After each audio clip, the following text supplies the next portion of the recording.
Assalamualaikum warahmatullahi wabarakatuh. Semangat pagi anak-anak hebat Indonesia. Ketemu lagi dengan Pak Wahyu dalam pembelajaran matematika. Gimana kabarnya? Tetap sehat, tetap semangat ya untuk mengikuti pelajaran matematika hari ini. Baiklah, kita masuk ke materi. Materi pada pertemuan kali ini adalah sudut dan garis. Pertama, kita akan belajar tentang sudut. Nah, untuk belajar atau mengenal sudut, kita harus tahu unsur dan nama sudut. Silahkan simak gambar yang di samping. Misalnya, itu ada sudut PQR, di mana Q adalah titik sudutnya, QP adalah kaki sudut, QR adalah kaki sudut. Jadi QP dan QR adalah kaki sudut.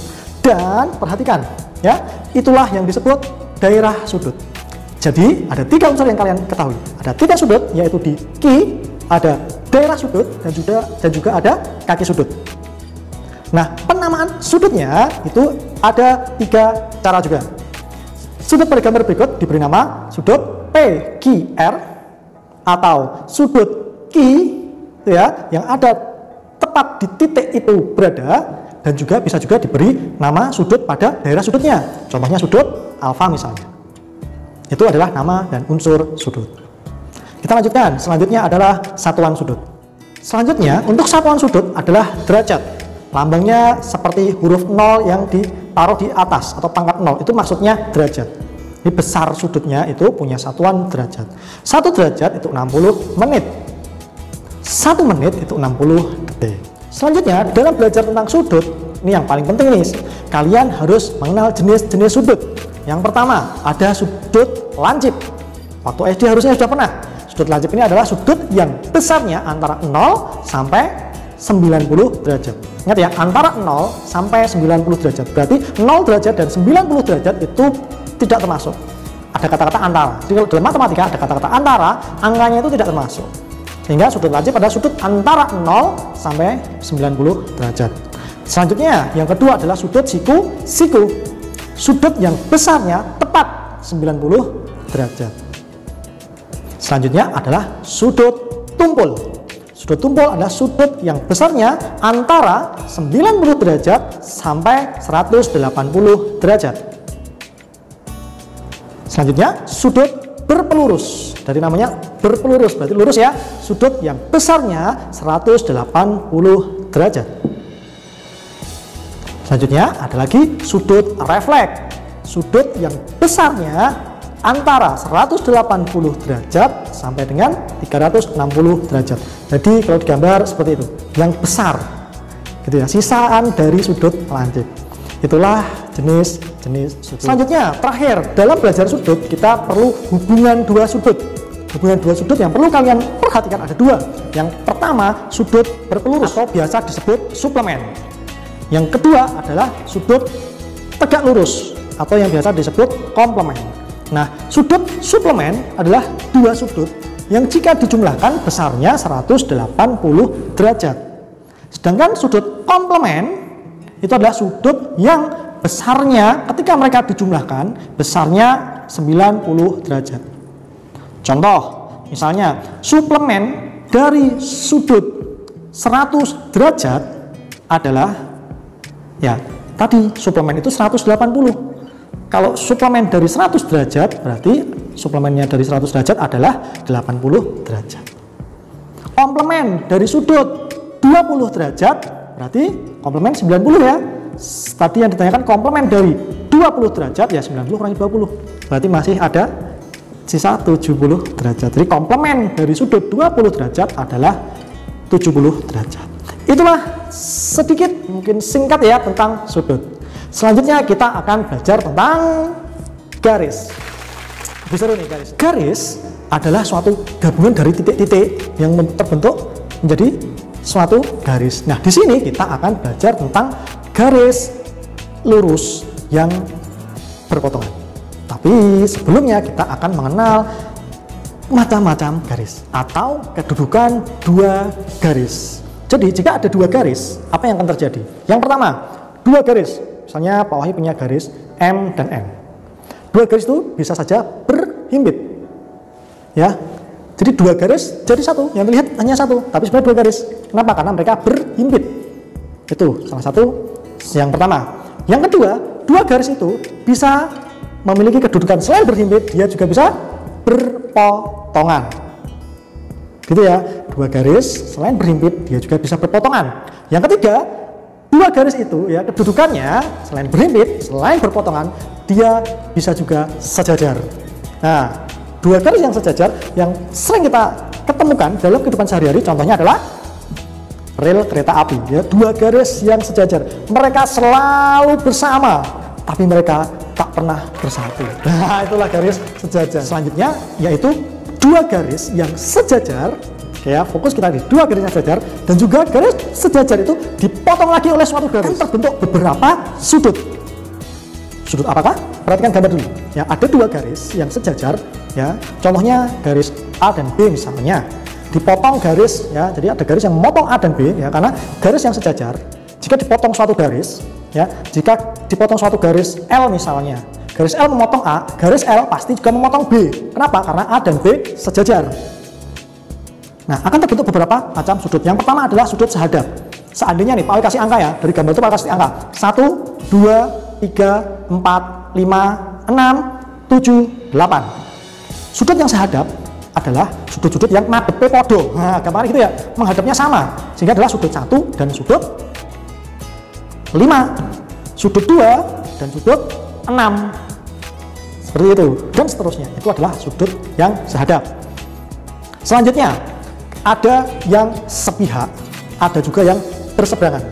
Nah, kalau kalian cara membedakannya sepihak dan berseberangan, itu perhatikan yang pertama dulu. Kita belajar tentang sepihak. Sepihak itu adalah pihak-pihak di mana dia di pihak yang sama ketika dipotong garis L itu tadi. Ya. Nah, sepihak ini dibagi menjadi dua. Ada dalam sepihak, ada luar sepihak. Begitu juga nanti yang berseberangan. Ya, kita berbicara sepihak dulu. Yang pertama kita berbicara dalam sepihak. Dalam dan luar itu ada di garis yang sejajar itu. Kalau di tengah-tengahnya, ya kalau di tengah-tengahnya garis yang sejajar, di dalamnya berarti dia ada dalam. Kalau dia di luarnya, contohnya di dalam itu berapa aja? Contohnya di dalam itu ya 3, 4, 5, 6 itu di dalam. 3, 4, 5, 6 itu di dalam. Tinggal kita pisahkan dia sepihak atau berseberangan. Nah, kalau 1, 2, 7, 8 itu dia di luar. Itu ya, bedakan dalam dan luar dulu. Nah, selanjutnya kita masuk ke sepihak lagi. Dalam sepihak. Yang namanya sepihak, tadi kan Pak kasih dulu ya, adalah yang dipotong oleh garis L. Jadi sebelah kanannya semua atau sebelah kirinya semua itu namanya sepihak. Nah, kalau dalam, tadi ya, dalam itu hanya di 3, 4, 5, 6. Kalau dalam sepihak, itu berarti yang sepihaknya kanan semua, dalam. Itu 3, 4, 5, 6. Berarti kalau yang sepihak itu ada di 4 dan 5. Seperti itu. Udah ya? Atau kalau 3 ya, dan 6, di 3 dan 6, 4 dan 5 itu contohnya dalam sepihak. Kalau luar sepihak itu berarti kalau 1 itu dia luar sepihak dengan 8. Kalau 2 itu berarti luar sepihak dengan 7. Nah, itu sepihak. Gimana? Mudah kan? Kita lanjutkan ke berseberangan. Ketika dalam dan luar kalian tadi sudah paham ya, dalam itu yang ada di dalam garis yang sejajar, ya di dalam rel itu dalam, ketika ya di luar rel ya luar, ketika berseberangan, ketika dia nyebrang. Contohnya yang dalam dulu, dalam berseberangan. Contohnya 3. 3 itu kalau dengan 6 tadi sepihak, otomatis kalau dengan yang melompati garis L berarti dia menyeberang. Gitu aja. Jadi jangan dihafalkan, tapi kalian pelajari, pahami konsepnya. Gitu ya. Sekali lagi, dalam berseberangan berarti itu 3 dengan 5 dalam berseberangan, 4 dengan 6 itu dalam berseberangan. Kalau luar berseberangan berarti kalau 1 itu dengan 7, kalau 2 dengan 8. Bagaimana? Mudah bukan? Kalian bisa tahu sudut yang sehadap, dalam berseberangan, luar berseberangan, dalam sepihak, luar sepihak. Nah, selanjutnya dari gambar ini kita bisa tahu sudut sehadap mereka besarnya pasti sama. Ya, sehadap masih ingat ya, sehadapannya adalah 1 dan 5. Jadi besarnya sudut 1 dan besarnya sudut 5 pasti sama. Itu ya salah satu sifatnya sehadap. Nah, bagaimana untuk yang lain? Nah, bagaimana dengan dalam berseberangan, luar berseberangan, dalam sepihak dan luar sepihak. Nah, di sini mainnya untuk sudut Itu karena ini tidak ada sudut siku-sikunya ya, jadi kita bermainnya hanya dengan sudut lurus. Sudut berpelurus tadi, Superman ya, yang besarnya 180 derajat.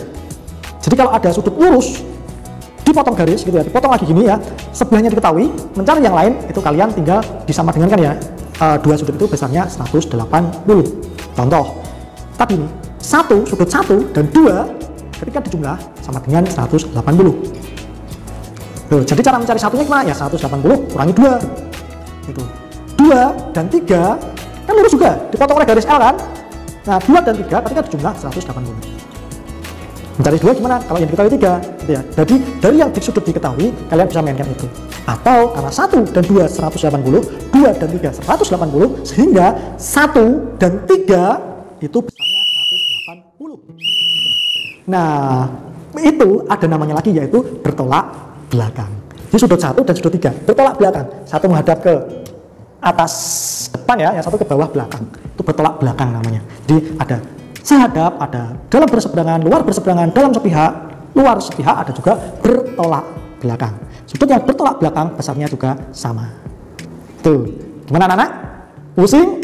Untuk tugas keterampilan kalian yang pertama adalah tadi ya, membuka buku paketnya itu, dipelajari. Ya, dipelajari aja, dipelajari. Namanya tugas, kalian juga tugasnya tidak mengerjakan untuk mempelajari terus dibiarkan, jangan ya, tetap tolong dipelajari supaya kalian lebih paham dan lebih berkah gitu ya tentunya. Yang kedua tugasnya adalah kalian silahkan mencari benda-benda di sekitar kalian yang memiliki jenis sudut tadi, sudut lancip, sudut siku-siku, sudut tumpul, sudut berpelurus, dan juga sudah 4 aja. Mudah ya, kalian cari ya, di foto, dikirim di penugasan selanjutnya. Ingat ya, mencari contoh, tidak harus kalian foto sendiri, kalian cari di internet boleh ya, yang benda-benda contoh sudut lancip, sudut siku-siku, sudut tumpul, sudut berpelurus, 4 saja. Itu untuk tugas keterampilannya. Untuk tugas pengetahuannya seperti biasa, kuis. Oke anak-anak, terima kasih, belajarnya cukup gitu seperti itu aja. Semoga kalian tetap semangat di masa pandemi ini. Kalian banggakan orang tua kalian ketika kalian bisa melakukan itu. Jangan bermalas-malasan ya. Masa depan itu perlu diraih, perlu diperjuangkan, bukan hanya ditunggu. Oke, terima kasih. Daripada mohon maaf jika ada salah dan kurangnya. Tetap jaga kesehatan. Sampaikan salam hormat kami untuk orang tua kalian yang memfasilitasi kalian dengan luar biasa. Billahi bisawabihaq, fastabiqul khairat. Assalamualaikum warahmatullahi wabarakatuh.